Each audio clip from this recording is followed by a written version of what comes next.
Hello guys, how are you doing today? I'm doing okay. Kay's fine. She's babysitting the kids over there. As you can see, she's got the pleasures of babysitting all the loud grandkids. Anyway, I want to share a little story with you guys. A little bit about my background. I am what they call a security professional. I do bodyguard work for different actors, and actors like Roseanne Barr, Jerry Seinfeld, Burt Reynolds, The Different World. You probably never heard of them. This is back in the early 90s. If you're real young, you know. I did bodyguard work. And I also worked at the Music Center of Los Angeles County as a security professional there. I had a crew of about 25 men and women, and I was watch commander of the evening shift. But anyway, let me start with CBS Studio Center, which is a great job. I loved it. I liked the job very much. Met a lot of people, a lot of actors, things like that. And you know, some people get the impression that all actors are rich. Not true. They're not. They just get up, go to work like me and you, go do their job in the studio, whatever whatever they're doing there. And once they're done, they go home to their families like me and you. Now they work long hours, mind you. When you're filming, you take a long time to film. The director keeps you there till they get the job done right. Sometimes you may film 2 to 3 days, sometimes a week. But anyway, I got an interesting story I'd like to share with you about this certain actress. I don't think I should mention her name. I don't want to try to cause any type of friction with anybody, but I'll just say actress, a person who's there. But that person, if she does happen to see this, know who she's is, who I'm referring to.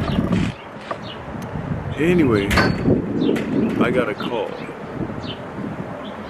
to a dressing room that this couple, this lady's husband wanted to get into her dressing room to get his script, and she refused to let him in. They got to arguing and calling each other names. By the time I got there, my captain was there, and he told me, just stand by and observe them. Don't go disturb their husband and wife. We don't want to get into any type of friction between husband and wife. As long as he's just banging on the door or asking to open the door, nothing we can do about it. So I stood there and watched, make sure everything stayed, cool. He was screaming back and forth, open the door, open the door. And she said, no, I'm not going to open the door. Get away from here. Go out of here, and all this type of stuff. So anyway, he left. He left, went over to the production office to get some keys, thinking they'll give him some keys. Now, they all know about their problem on the studio. They've been a big, major problem on the studio for a long time. But she had her own show there, and they didn't want to give her any friction because she had her own show at the studio. So he left to go to the production office to get the key, which is not too, about maybe 200-300 feet away. When he left, she came out. She came downstairs, and I said, Roseanne, why are you guys arguing? You're making a big scene. She said, well, you talk to him. He's the one. I told him I don't want him in my dressing room. Blah, blah, blah. I said, well, it's his dressing room too. No, it's not. He has his own dressing room. I got my own dressing room, and blah, blah, blah, blah, blah, blah. So anyway, he comes out the production office, and he spots her. He come running over there so quick, I mean, she couldn't even get away. So I'm got this hand holding her and the other hand holding him, going around in circles while they try to get each other. By this time, she had a boyfriend. I can't mention his name, but he pulled up on his cart, security cart, not a security cart, but a studio cart. Picked her up and they left. So anyway, he goes upstairs and checks the door, and the door wouldn't open because they didn't give him the keys. So he left. But what they did do, they called the locksmith to come and change all the locks on the door so he couldn't get in. So I still stand by there. The locksmith came and was changing the door. So I went upstairs where the locksmith was at, and while he was changing the door so there would be no friction. And oh, that dressing room was posh. I mean, they had fixed that dressing room up so nice. I mean, they had marble this, marble that, and gold this, gold that. It was really nice for an old studio. So while we're up there, here he comes. Oh man. He goes upstairs and the locksmith had just finished it, changing the locks. And he said, "Get out of here! Yeah, get the hell out of my dressing room. What the hell are you doing in here?" He said, "Well, I was told to change the lock." "Get out! You ain't changing anything." But he had already finished the job. So anyway, so he left. So just me and Tom up there. He was graduating script and I said, "Look, Tom, you're creating a big scene like that. I mean, you guys shouldn't do that. There's a big scene out there." "Well, you talk to her. You don't talk to me. You talk to her. She's the one who made a big scene. All I wanted to do is get my scripts. That's it. She made a big scene, you know." So I said, "Well, I mean, the whole studio's talking about you guys. I don't give anything they talking about us. So what? I am not doing anything wrong. I just want my script." "Okay, you got it." So he flew around a little bit. So I went downstairs, and he left again to the stage. She came back. Went upstairs to the dressing room and locked the doors. Oh man. He came back.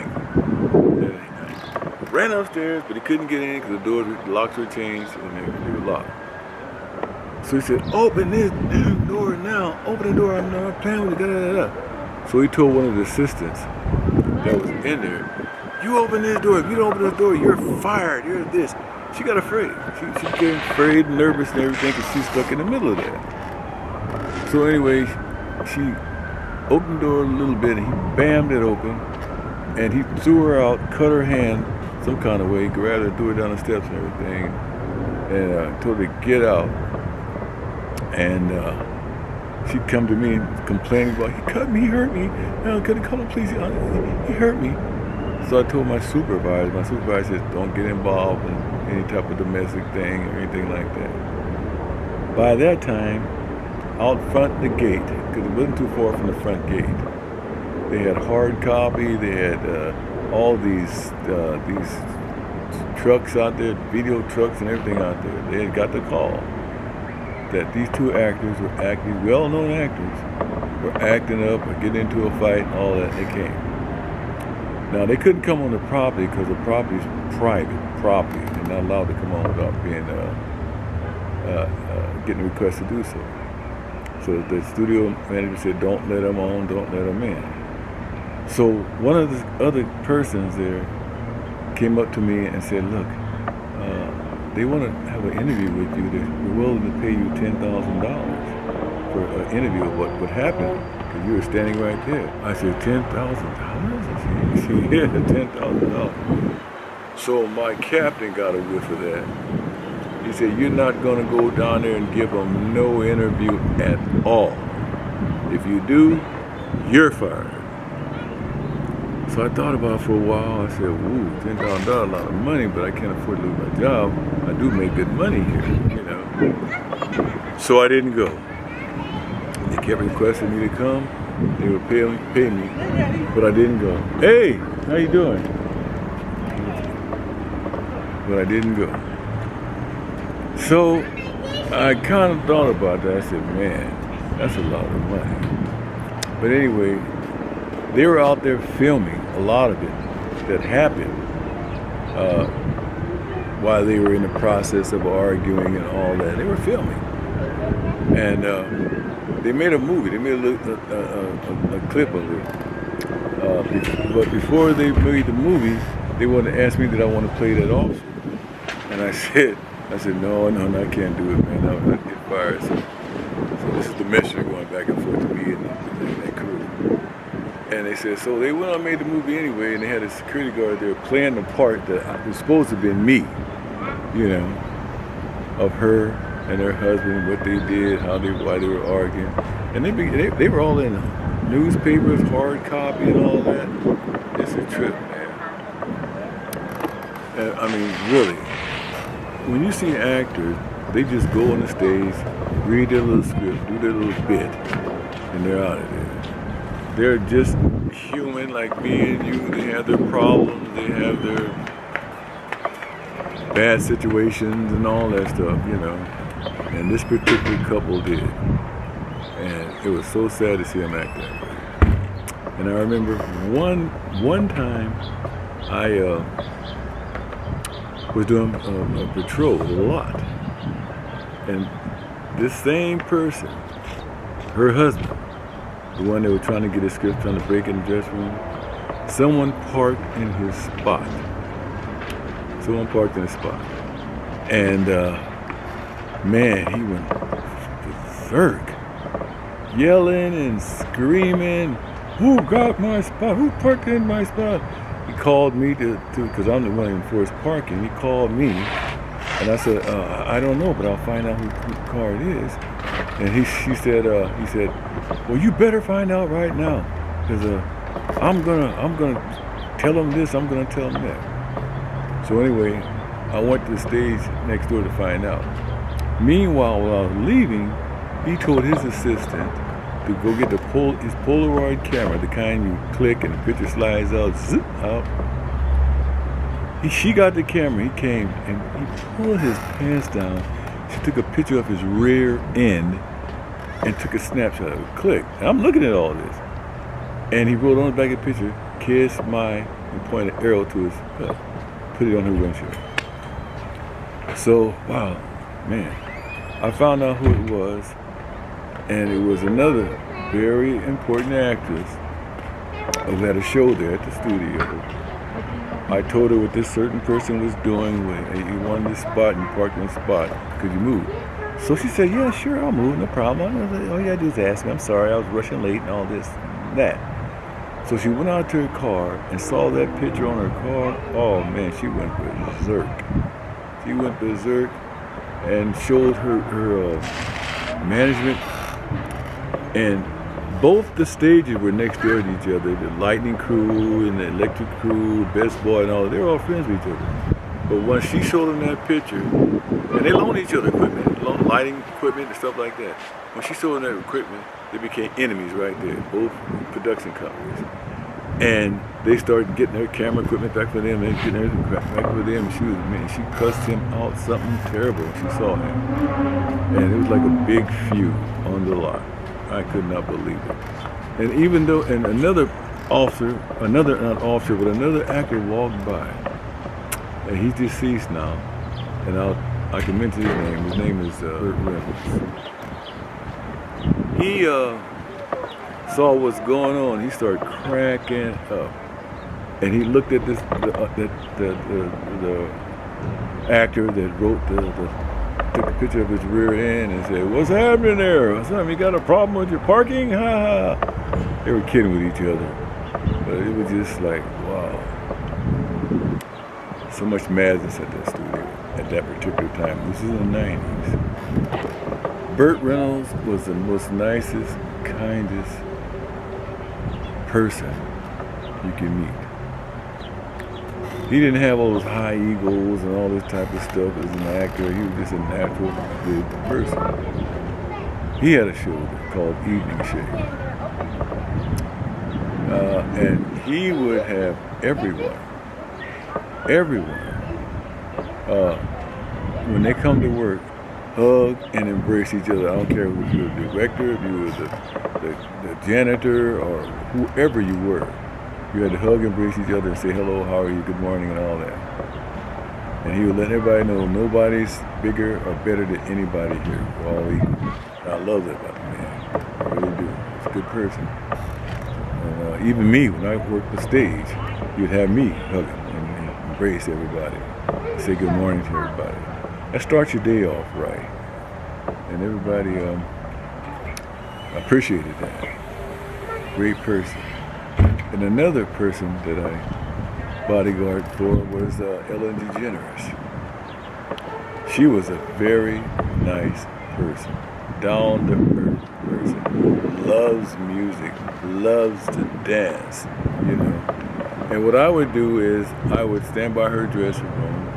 When it was time for her to go on stage and do her little skit, I would escort her to her stage, wait for her to do her little skit, and then escort her back to the dressing room, where she would cut her music up and start dancing. She was a very, very lovely lady. Very lovely lady, very nice. When her show ended, she gave me some type of sweatshirt that had the Ellen DeGeneres emblem on the side. She's very kind, very generous. I met her parents. She got good parents. Met her parents. She's a very lovable lady. And yeah, and Emeril Gassi, he had a show on stage number 15. He'd cook. You know, he was a cook. And he was a great guy too. He'd walk by and says, "Hey, I got a piece of cake. You like to try some?" And big piece of chocolate cake. I said, "Yeah, thank you." Oh, God. There's so many stories I can tell you. I worked there from quite a while, about 11, 13 years. And man, I've seen it all there. I've seen it all there. Met a lot of actors there. See everything. It was something to see. Anyway, I just thought I'd share that with you today, since Kay was taking care of the kids, and I just had to get on cameras, say a few things, make a little vlog about this. And there's many other stories I'll tell you later on as time goes on. But I just want to share that with you. Some of my adventures at the Motion Picture Studio. CBS to be exact. And, well, anyway. I hope I didn't bore you too much about this story. But sometimes I just like to tell how, you know, the studios are, actors are, when you might have a different perception of them. They say celebrities, celebrities, but they're just regular people like you and me. That's all. They go to work, do a job, and go home. So anyway, if you like this little short video, please subscribe below. And there are going to be more videos to come. And I appreciate all of you guys who really supported our channel, subscribed to our channel. Keith and Kay, my little Filipina. And keep doing it. It really helps us a lot. And I will bring you different stories, different content. We'll be traveling. This is over with. We're going to go back to the Philippines, do a lot of vlogging. That's where Kay is from. And that's all I have to say. Please subscribe below and ring the bell for notification of previous videos we do. And you can say hi-bye to Kay. Hey Kay, say goodbye to the viewers. Bye to the viewers. Okay.